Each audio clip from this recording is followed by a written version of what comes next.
નમસ્કાર દર્શક મિત્રો, DD10 ન્યૂઝમાં આપનું હાર્દિક સ્વાગત છે। હું છું બોની પ્રિન્સ અને હવે જોઈએ આજના મુખ્ય સમાચાર। મહીસાગર જિલ્લાના લુણાવાડા ખાતે તેજા હોટલમાં કોંગ્રેસ પક્ષની વિસ્તૃત કારોબારી બેઠક યોજાઈ હતી।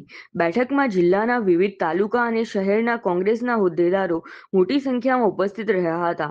પૂર્વ IPS અધિકારી કુલદીપ શર્માની અધ્યક્ષતામાં યોજાયેલી બેઠકમાં સંગઠન સંકલ્પ અભિયાન અંગે વિસ્તૃત ચર્ચા કરવામાં આવી હતી। બેઠક દરમિયાન બૂથ પ્રમુખ, સેક્ટર પ્રમુખ અને મંડળ પ્રમુખ સહિતના સંગઠનના હોદ્દેદારોની જવાબદારીઓ અને આગામી સમયમાં કરવાના કાર્ય અંગે માર્ગદર્શન આપવામાં આવ્યું હતું।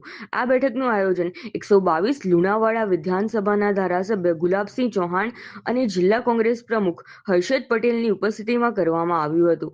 કાર્યક્રમમાં તાલુકા અને શહેર કોંગ્રેસ પ્રમુખો, સેક્ટર અને મંડળ પ્રમુખો, વિવિધ ફ્રન્ટલ સેલ અને સેવાદળના હોદ્દેદારો તેમજ તાલુકા જિલ્લા પ્રભારીઓ અને નિરીક્ષકો ઉપસ્થિત રહ્યા હતા। બેઠકના અંતે રાષ્ટ્રગાન સાથે કાર્યક્રમ પૂર્ણ જાહેર કરવામાં આવ્યો। રિપોર્ટર નાથુસિંહ પરમાર, વીરપુર, મહીસાગર।